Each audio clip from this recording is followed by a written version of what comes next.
Discovery Houston, while you're looking at Orion, we're getting a pretty tremendous light show looking at the lightning on the Earth. On September 15th, 1991, American astronauts were transmitting images of Earth from the Space Shuttle Discovery when the camera captured a strange light in our atmosphere. Suddenly, the light appeared to blast into space, seemingly chased by two other lights. NASA dismissed the objects as ice particles that broke off the shuttle. Others call them unidentified flying objects, UFOs.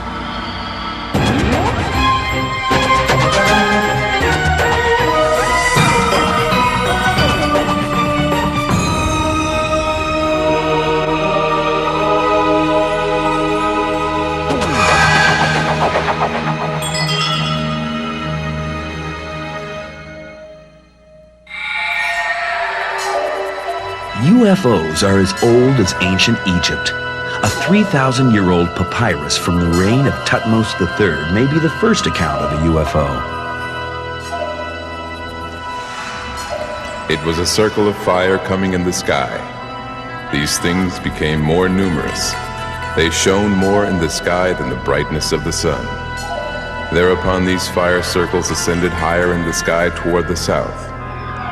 And what happened was ordered by the Pharaoh to be written.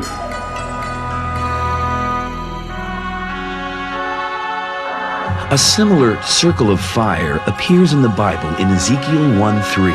A prophet from the 6th century BC, Ezekiel described, "A great cloud with brightness round about it, and fire flashing forth continually, and in the midst of the fire gleaming bronze. And from the midst of it came the likeness of 4 living creatures. Now as I look at the living creatures, I see a wheel upon the earth, one for each of the 4 of them, and their rims were full of eyes round about. When the living creatures rose from the earth, the wheels rose." He talks about a bronze wheel, wheel within wheels, a fire coming down, which could very easily be the corona that is so often described as associated with a disc-shaped craft. He describes seeing the smaller craft come down and land and people coming out. Later, Ezekiel says, "The Spirit lifted me up." This may well be similar to many reports we get today of experiencers or contactees being lifted through the air, up a beam of light into the craft.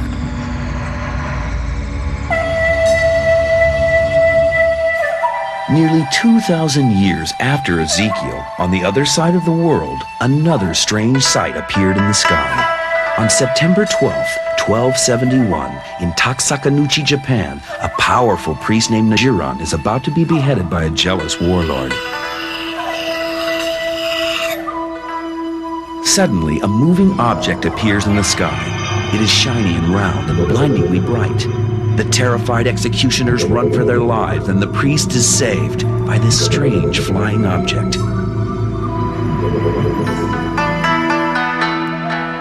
Throughout medieval Japan, the unexplainable was commonplace.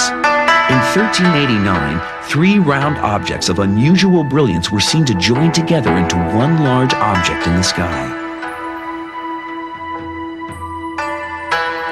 Then in 1458, the emperor himself was alarmed by the sudden appearance of 5 stars circling the moon. These stars changed colors 3 times, then sped off and vanished. In Kyoto in 1606, samurai warriors spotted a whirling ball of fire resembling a red wheel hovering near their castle. Strange objects likewise darkened the skies of medieval Europe. At the end of the 12th century, William of Newburgh wrote that monks in North Yorkshire, England saw a flat, round, silvery discus which flew over the abbey and caused utmost terror. French theologian Pierre Boaistuau was similarly alarmed by the apparition of December 5th, 1577. About the sun, many dark clouds appeared, such as we are wont to see during great storms. Out of these clouds have come forth reverberations resembling large, tall, and wide hats, and the earth showed itself yellow, and seemed to be covered in hats, which appeared in various colors such as red, blue, green, and most of them black. It is easy for everyone to think of the meaning of this miracle, which is God wants to induce men to amend their lives and make penance. Flying hats coming out of the sky. I mean, it sounds bizarre, and ufologists read this and say, these are, round spacecraft landing, More likely is these are tornadoes or cylindrical clouds. I mean, you can go out on any given day and look at clouds and say, there's a dragon, and there's this, there's that, there's a hat. There's a spacecraft. And some of these things might be illuminated by lightning, backlit by the sun, to cast these sort of eerie shadows on the ground. Let's say this really weird-looking cloud that looks kind of like a UFO. 400 or 500 years ago, somebody might think, it's this weird thing, it's a landing craft of some kind. But we would look at it and say, well, it's a cloud that just looks like something we're seeing, but it's just a cloud. The late 19th century, like medieval Europe, was a time of miracles, of new marvels like the telephone and the automobile. But invention led to fabrication.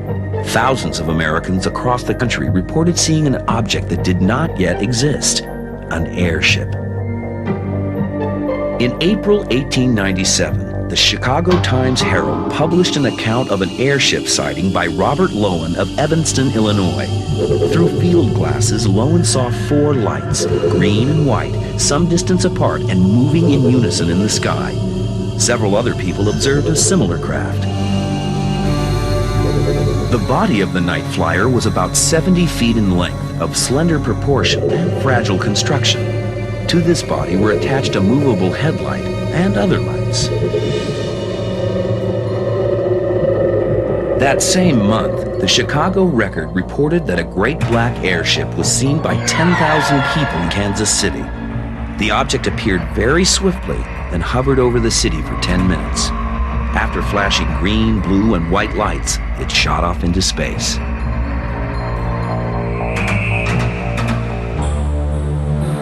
Throughout April, the sightings continued in California, Washington, and Canada. Then the stories and the airships vanished, until 6 years later, when the Wright brothers took to the sky at Kitty Hawk, and the public's imagination took wing as well. In the late 19th century is when science fiction really got its start with books by Jules Verne and H.G. Wells, and this was in conjunction with flying experiments, glider experiments. The Wright brothers were tinkering and so on. Just as the turn of the century ushered in fantasies of flight, mid-century spawned dreams about space.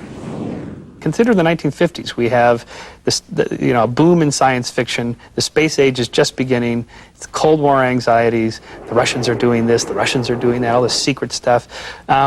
It's not surprising that people started seeing spacecraft. After all, we were building spacecraft by the early 1960s, and so if it's possible to do it, why isn't it certain that it's already happening, at least in somebody's mind? On June 24th, 1947, unidentified flying objects were finally identified, at least by name. A civilian pilot named Kenneth Arnold was searching for a marine transport plane that had crashed in the Cascade Mountains in Washington. Near Mount Rainier, he saw a blinding flash out the side window, then another. He located the source. 9 gleaming objects flying in 2 parallel rows at fantastic speed. The whole world would remember the way he described them. He said they sort of skip and skim the way a saucer skips over water. Arnold's story of flying saucers alarmed the U.S. Air Force. They believed that during World War II, the Nazis had been testing a new form of aircraft, a turbine-driven saucer device. Plans and even some photos surfaced, including one with a German tank cannon. The saucer itself was never found, and the photo was later judged to be a hoax. But the Air Force worried that if a Nazi saucer did exist, it might have fallen into Russian hands. To investigate the rash of strange sightings, they hired Dr. J. Allen Hynek, a professor of astronomy at Northwestern University in Illinois. At first a skeptic, Hynek discovered that nearly 20% of UFOs could not be explained. Hynek labeled these sightings close encounters and classified them into 3 types: In the first, a UFO is spotted. In the second, evidence like landing marks is left behind. In a close encounter of the third kind, alien creatures are actually seen. For 20 years, Hynek tracked UFOs. The scientific community saw him as an obsessed eccentric. He kept up the search in retirement until his death in 1986, yet found no evidence of alien visitors. But some ufologists believe the Air Force withheld the proof. The Air Force itself had a first-hand encounter with UFO on October 1st, 1948. Flying over North Dakota, Second Lieutenant George Gorman spotted a lighted object. It was about 6 to 8 inches in diameter and round, without fuzz at the edges. It was blinking on and off. As I approached, the light became steady and pulled into a sharp left bank. I dived after it, but I couldn't catch up with the thing.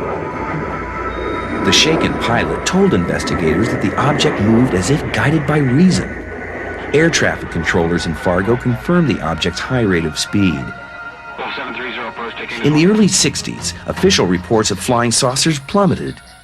UFOs would have vanished off our collective radar were it not for pop culture, which picked up the flag and ran. Amusement parks featured space themes, and B-movies kept UFOs flying high. Then, in the middle of a decade of protest, a small band of Americans began to speak out about an incident they claimed was covered up 20 years before. In 1947 alone, every state of the Union except one reported flying disc-shaped objects in the sky that were performing at unbelievable rates. If you look at Roswell as an isolated incident, you have to ask yourself, what is this spaceship doing in New Mexico? On the face of it as one fact, it makes no sense whatsoever. But you put it in context of the summer of 1947 and you say, oh, I understand, they were all over the place. And they found themselves focusing on New Mexico. And yes, one came down. In 1947, newspapers had astounded readers with reports of a flying saucer that crashed on a farm near the town of Roswell, New Mexico. But the Air Force quickly refuted the story, stating that the flying saucer was merely a weather balloon. I am here to discuss the so-called flying saucers. The Air Force interest in this problem has been due to our feeling of an obligation to identify and analyze to the best of our ability anything in the air that may have the possibility of threat or menace to the United States. In the 1960s, a number of people who were first-hand witnesses to not the crash, but to the subsequent follow-up of the military's involvement and their attempt to stop any information coming out of that area started coming forward. Credible witnesses who actually handled material, saw material, or were part of the actual examination and subsequent, perhaps, disposal of the bodies that were recovered. The legend of the Roswell saucer and the alien bodies has grown over the years, until now it has become an icon for the supposed government cover-up of the existence of UFOs. Russ Estes is a documentary producer who has studied the Roswell crash.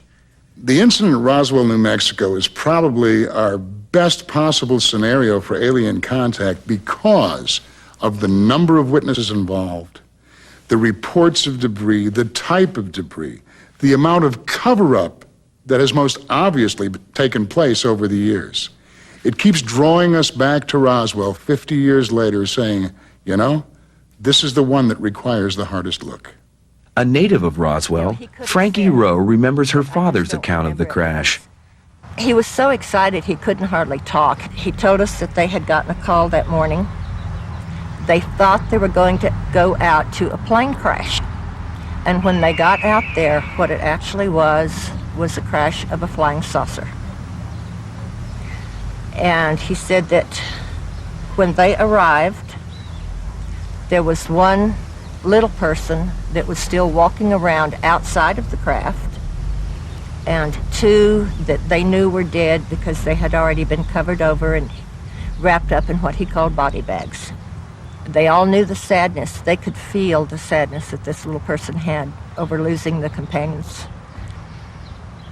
And the person told them that they couldn't help in any way. So they had only been there just a few minutes when the military arrived. And after the military got there, they chased them away. The problem now is that it's half a century old. And we're left with this question as well, how good the memory is, how much is being distorted, how much are we leading the memory, and there's no way to really tell at this point what's totally objective, what's subjective, except the few people who were directly threatened by the military and told that if they divulged what they had heard or what they had seen, their bodies would be found, or their bleached bones would be found decades later under the sands in New Mexico. Something happened at Roswell. Best guess that we have found was contact by an alien craft. If someone were looking at us, looking for a signal, in 1945, 100 miles from Roswell, a signal was set off. It was called the atomic bomb. After that, the only place in the world where rockets were being launched into space was right outside of Roswell. Atomic testing continued right outside of Roswell. The only nuclear strike base in the world was at Roswell. Beacons, lots of beacons. So consequently, there's the place to look. According to some locals, the Roswell saucer and the bodies of its alien occupants were taken to a top-secret Air Force base near Groom Lake, Nevada, known only as Area 51. The Air Force has never confirmed the existence of this base, but it's famous nonetheless. Enthusiasts line distant peaks to catch glimpses of unusual aircraft performing UFO-like maneuvers. A bright object is being spotted right there, suddenly. There have been rumors for more than 20 years that the government has acquired either partially destroyed or intact UFOs that have either been captured or given to us through some mechanism.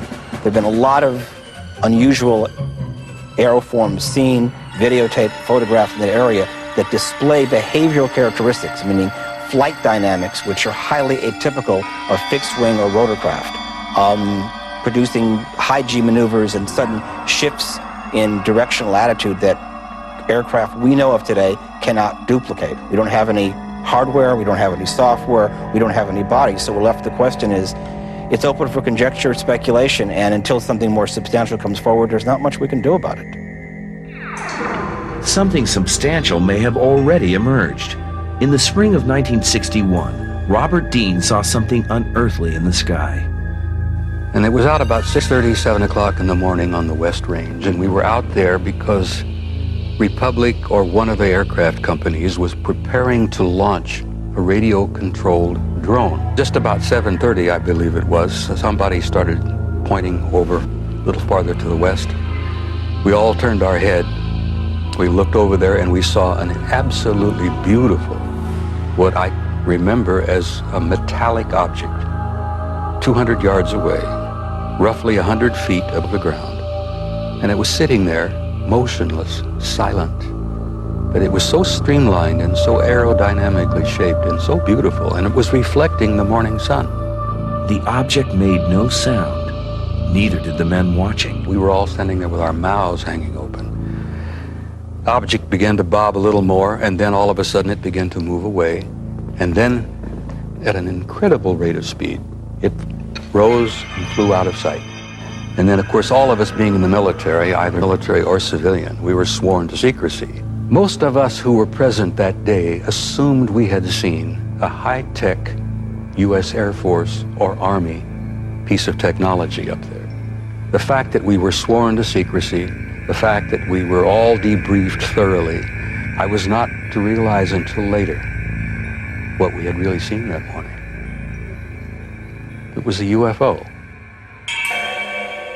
The ultimate UFO encounter was played out in the 70s on the movie screen. Though a commercial success, Close Encounters of the Third Kind didn't get us any closer to the truth. Interest in UFOs actually waned, mainly because of the lack of any evidence.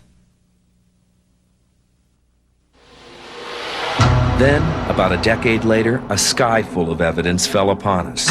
In 1987, a Swiss farmer named Billy Meyer released dozens of photos he claimed to have taken of UFOs. What's more, Meyer claimed dozens of contacts with extraterrestrials. A research team of UFO enthusiasts from the U.S. visited Meyer and interviewed him. A person who came out of the disc. Person came out? Yeah. And when the person came out of the left side of the trees there, I have seen that it is a woman. Then you sat here and talked to her? Yeah, then we was talking here for about 1 hour or 1 hour and a quarter, something like that. Did she give you a name? What did you call her? Yeah, she told me her name is Semyase. Semyase? Yeah. Unfortunately, this case has become intensely tangled up.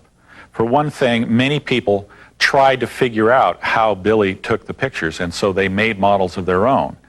And they pictures faked or representations of the saucers were put in Billy's hands and were part of his collection. Investigators would come to the farm, find these pictures among the, quote, valid Billy Meyer pictures, walk away with them, do the science, find the string, determine that one Billy Meyer picture is a hoax, and hence all of Billy Meyer's pictures are a hoax. And this logic doesn't necessarily hold. What you're looking for is the one Billy Meyer picture that you can prove is not a hoax. But we can tell you that this photo is of a craft as big as Billy said it was, as far away from the camera as Billy said it was, with no apparent means of aerodynamic support, and of a solid object of some material and not a photographic fake. The same year Meyer was shooting his film, a home builder named Ed Walters captured these images over a span of 6 months in the town of Gulf Breeze near Pensacola, Florida. Dr. Bruce Maccabee, an optical physicist formerly with the Office of Naval Intelligence, has analyzed Ed Walters' photographs and videotape. The most important thing about Ed's July 21st video is the presence of a shadow of the UFO on the trees, the tree line on the other side of Santa Rosa Sound. And you can see when the UFO comes into the field of view from the left-hand side, moves over towards the right, reverses and goes back off to the left. At the same time the UFO is moving, you can see a darkening, a shadow that moves along the tree line over to the right, stops, and then moves back to the left again. And that is something that I don't think anyone has ever captured on video before. It's his analysis, and it's been heavily criticized by others in the field because some of it doesn't add up, some of it does add up. They think it was models, and unfortunately models were found in Ed Walters' old house that generically conformed to the shape of some of the vehicles that were photographed. So here we go again with another case that could be, couldn't be, maybe. It seems like there's always some disinformation or misinformation involved, and the further one looks into the case, the more problematic it becomes, and like everything else in ufology, it ends with a big question mark. It's this big question mark that keeps people searching. Is there any proof at all? Sifting through the legends, listening to the fables, the answer seems as obscure as the source of the Pharaoh's circle of fire. One thing is clear. Over the centuries, thousands of people from every corner of the globe have reported seeing things in the sky we can't explain away. Whether they're real or not, UFOs have become a part of our culture. Surveys indicate a majority of people are inclined to believe in them, even without scientific evidence. As we search for strange objects in the heavens, hoping to find the answers to so many questions, perhaps what we really see is ourselves.